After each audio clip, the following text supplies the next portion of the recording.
साथियों, वेलकम है आप सभी का हमारे यूट्यूब चैनल पर। तो कैसे हो आप लोग। दोस्तों, आज की क्लास है बीएड फर्स्ट ईयर के पेपर सेकंड अधिगम का मनोविज्ञान एवं विकास की, जिसमें आज हम जानेंगे थॉर्नडाइक के अधिगम के नियम के बारे में, यानी कि थॉर्नडाइक्स लॉ ऑफ लर्निंग क्या है इसके बारे में। आप सभी लोग इस वीडियो को पूरा देखिएगा, क्योंकि ये टॉपिक एग्ज़ाम के लिए काफ़ी ज़्यादा इम्पॉर्टेंट है, हर बार एग्ज़ाम में पूछा भी जाता है। तो इसलिए आप अगर इस वीडियो को पूरा देखते हैं तो आपका ये टॉपिक अच्छे से कवर हो जाएगा। और आप सभी को ये वीडियो पसंद आएगी तो लाइक शेयर कर दीजिएगा।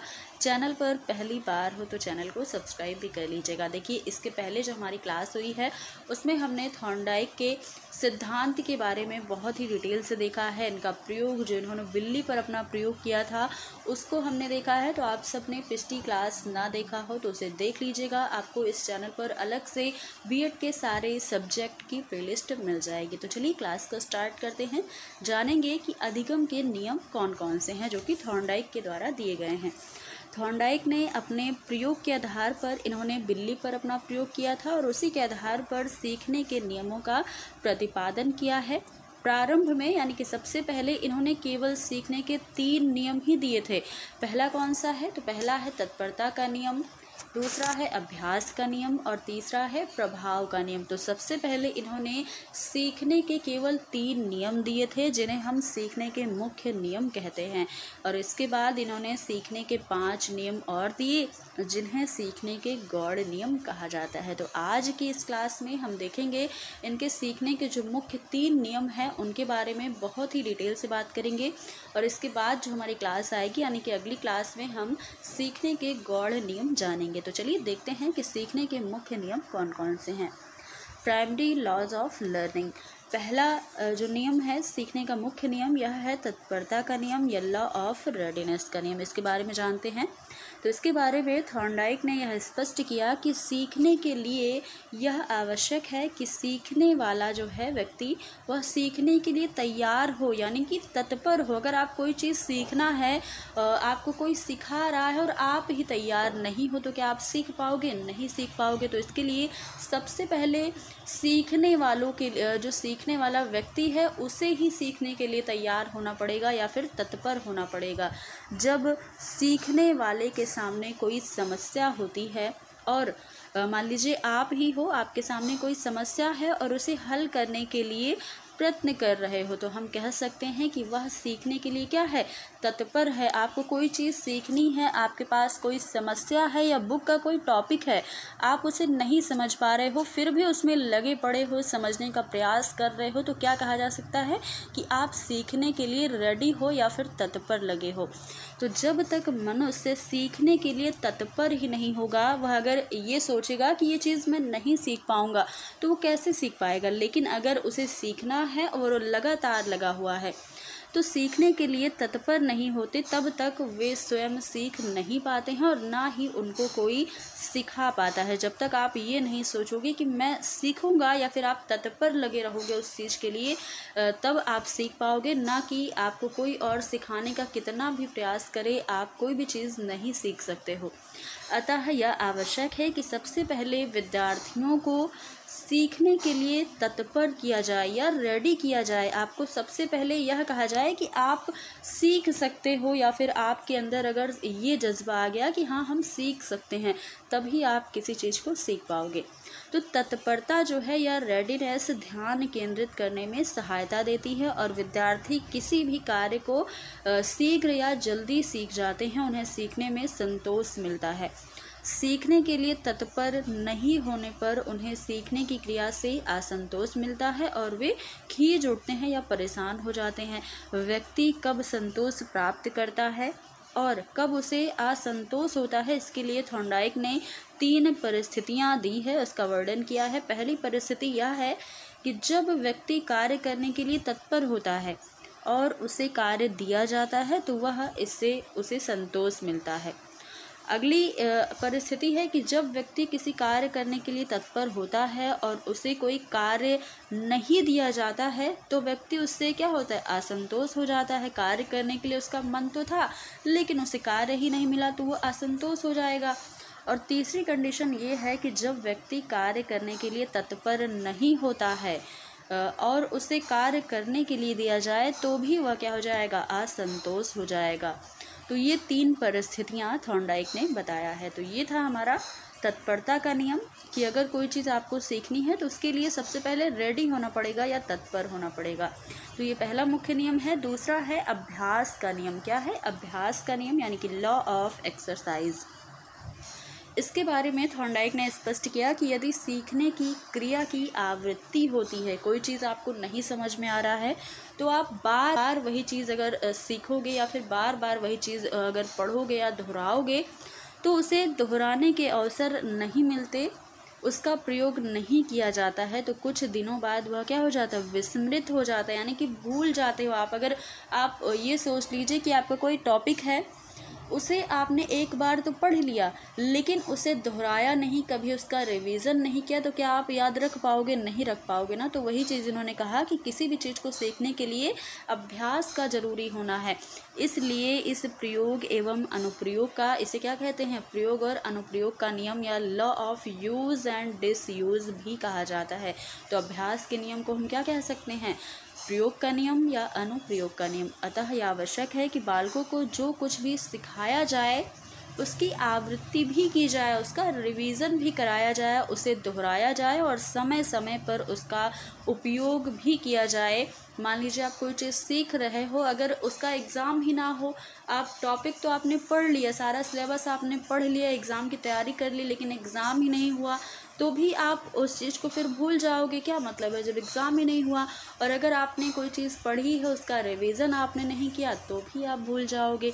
तो ये चीज़ है कि अगर कोई चीज़ बच्चों को सिखाई जाए तो उसकी आवृत्ति की जाए, उसे दोहराया जाए और समय समय पर उसका उपयोग भी किया जाए। आगे देखिएगा, इस नियम की आलोचना भी हुई है। पहले यह कि सीखने की प्रक्रिया केवल अभ्यास पर ही निर्भर नहीं करती, यह इसकी आलोचना हुई कि अभ्यास के अलावा भी अधिगम के लिए समझ और सूझ की भी आवश्यकता होती है। आलोचना की गई कि अगर हम कोई चीज़ सीख रहे हैं, अगर समझ के साथ या फिर सूझ के साथ अगर हम वो चीज़ सीखें तो हम नहीं भूल पाएंगे। ये पहली आलोचना हुई। दूसरी आलोचना यह हुई कि अधिगम केवल अभ्यास अथवा आवृत्ति मात्र पर निर्भर नहीं होता। हाँ, ऐसा हो सकता है, अगर कोई बच्चा ऐसा है जो एक ही बार में चीज़ों को समझ ले रहा है, एक ही बार में उसे चीज़ें रट जा रही हैं या याद हो जा रही हैं, तो बहुत अच्छी बात है, लेकिन यह सबके लिए आवश्यक नहीं है। सभी बच्चे अगर ये सोच लें कि बस एक बार चीज़ों को पढ़ लें और उसे रिवीजन करने की ज़रूरत ना पड़े, तो ऐसा संभव नहीं होता है। तो ये आलोचना भी की गई कि यह निर्भर नहीं करता है आवृत्ति पर या अभ्यास पर। यदि ऐसा होता तो बिल्ली प्रयत्न और भूल की बार बार आवृत्ति के कारण सही और गलत दोनों अनुक्रियाओं को याद रखती, लेकिन वास्तविकता यह है कि बिल्ली ने केवल सही अनुक्रिया को ही याद रखा। तो ये बिल्ली का जो नियम है वो आप ज़रूर देखिएगा। बिल्ली का जो प्रयोग इन्होंने किया था बिल्ली पर, वो पिछली क्लास में हमने किया है, बहुत अच्छे से डिटेल से पढ़ा है, तो वो चीज़ आप देख लीजिएगा तो आपको ये चीज़ें जो यहाँ पर लिखी हैं वो अच्छे से समझ आ जाएगा। थॉर्नडाइक ने इन कमियों को महसूस किया और बाद में इन्होंने इन नियम में संशोधित कर नियंत्रित अभ्यास का नियम यानी कि लॉ ऑफ कंट्रोल्ड प्रैक्टिस का नियम इन्होंने बाद में दिया। तो अभ्यास के नियम में इन्होंने बाद में क्या किया, संशोधन भी किया है और संशोधन के बाद एक नया नियम दिया, लॉ ऑफ कंट्रोल्ड प्रैक्टिस का नियम। इस नियम के अनुसार सीखने की प्रक्रिया में अभ्यास या आवृत्ति के साथ साथ अर्थ को समझने, तर्क करने और विचारों में सामंजस्य एवं संकेतों का अनुसरण आदि क्रियाएं शामिल होती हैं। तो बाद में जब इन्होंने नियम दिया ये वाला नियंत्रित अभ्यास का नियम, तो उसमें ये बताया कि इसके साथ यानी कि अभ्यास के साथ साथ आप अर्थ को भी समझे। मान लीजिए आप कोई चीज़ पढ़ रहे हैं, उसे बार बार सिर्फ दोहराए जा रहे हैं लेकिन समझ नहीं रहे हैं, या फिर आप उसमें तर्क नहीं कर पा रहे हैं, चीज़ों को नहीं समझ पा रहे हैं, तो भी आप नहीं सीख पाएंगे। तो इसलिए इन्होंने इस नियम में संशोधन किया और बाद में बताया कि आप सीखने के साथ या अभ्यास करने के साथ आप उसे समझने का भी प्रयास करें। तो ये था दूसरा प्रमुख नियम। अगला है जो कि तीसरा है हमारा प्रभाव का नियम या लॉ ऑफ इफ़ेक्ट। इसमें थॉर्नडाइक ने स्पष्ट किया कि किसी भी व्यक्ति की क्रिया के परिणाम से व्यक्ति को संतोष प्राप्त होता है तो वह उस क्रिया को बार बार करना चाहता है। और यदि उसे सीख जाता है, परंतु यदि उसे उसमें कोई संतोष प्राप्त नहीं होता, उसे कोई लाभ नहीं होता, तो वह उसे पुनः करना नहीं चाहता और परिणाम स्वरूप उसे सीख भी नहीं पाता है। तो ये प्रभाव का नियम है। मनोवैज्ञानिकों ने इस नियम की व्याख्या करते हुए कहा कि प्रभाव के नियम में किसी उद्दीपक तथा अनुक्रिया में संबंध प्रभाव के आधार पर मजबूत और कमज़ोर होता है। आपको जो चीज़ अच्छी लगती है आप उसे बार बार करना चाहते हो, और कोई चीज़ आपको नहीं अच्छी लगती है या फिर आप उसे नहीं सीख पा रहे हो तो आप उसे करना भी नहीं चाहोगे। तो ये है प्रभाव का नियम। जब कहा कि जब संबंध ऐसा होता है कि उससे बालक पर संतोषजनक प्रभाव पड़ता है, यानी कि अच्छा लगता है चीज़ों को सीखने में, तो इसके संबंध की शक्ति में दृढ़ता आती है। और जब संबंध में असंतोषजनक प्रभाव पड़ता है तो इसके संबंध में शक्ति निर्बल हो जाती है। अतः उद्दीपक एवं अनुक्रिया या स्टिमुलस और रेस्पॉन्स के बीच संबंध का स्थापित होना अनुक्रिया के संतोषजनक प्रभाव पर निर्भर करता है। थॉर्नडाइक के प्रयोग में बिल्ली ने क्या किया था, दरवाज़ा खोलने की क्रिया ही इसलिए सीखी क्योंकि इस अनुक्रिया के बाद उसे भोजन मिला था। जब वो दरवाज़ा खोलने की क्रिया को उसने सीख लिया तभी उसे भोजन मिला और तभी उसे संतुष्टि मिली थी। आगे दिया गया है कि इस नियम की आलोचना भी हुई है इस बात को लेकर कि प्रभाव के नियम में संतोषजनक प्रभाव यानी कि सेटिस्फाइंग इफेक्ट और खीज या अनॉयंस दोनों ऐसे टर्म ही आत्मनिष्ठ यानी कि सब्जेक्टिव हैं जो पशु के व्यवहार की व्याख्या ठीक ढंग से नहीं कर पाते, तो इसलिए इसकी आलोचना भी हुई है। यह बड़ा मुश्किल कार्य है कि पशु को किसी क्रिया के बाद संतुष्टि हो रही है या खीज उत्पन्न हो रही है। दूसरी आलोचना इस बात को लेकर हुई कि इस नियम के अनुसार प्राणी अनुक्रिया पहले करता है और उसे पुरस्कार बाद में मिलता है। आलोचकों का कहना है, जिन्होंने इसकी आलोचना की है इस नियम की, कि घटना का प्रभाव आगे आने वाले समय में होता है। इसका प्रभाव उस अनुक्रिया पर कैसे हो सकता है जो इस घटना के पहले ही हो गई है।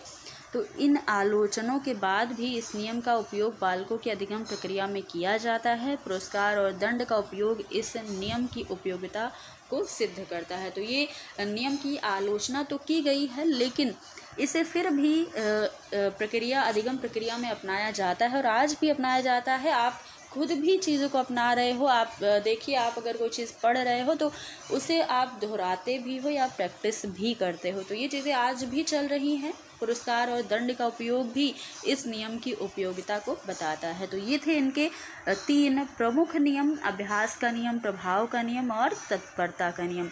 तो इसमें जो आलोचना हुई है नियमों में, उसी के अनुसार इन्होंने अधिगम के गौड़ नियम भी दिए हैं थॉर्नडाइक ने। तो अगली क्लास में हम इनके जो 5 गौड़ नियम हैं उनको जानेंगे। तो दोस्तों, आप सभी लोग इस वीडियो को लाइक शेयर कर दीजिएगा और चैनल को भी सब्सक्राइब कर लीजिएगा, और अगली क्लास में भी हम मिलेंगे। तो तब तक के लिए धन्यवाद।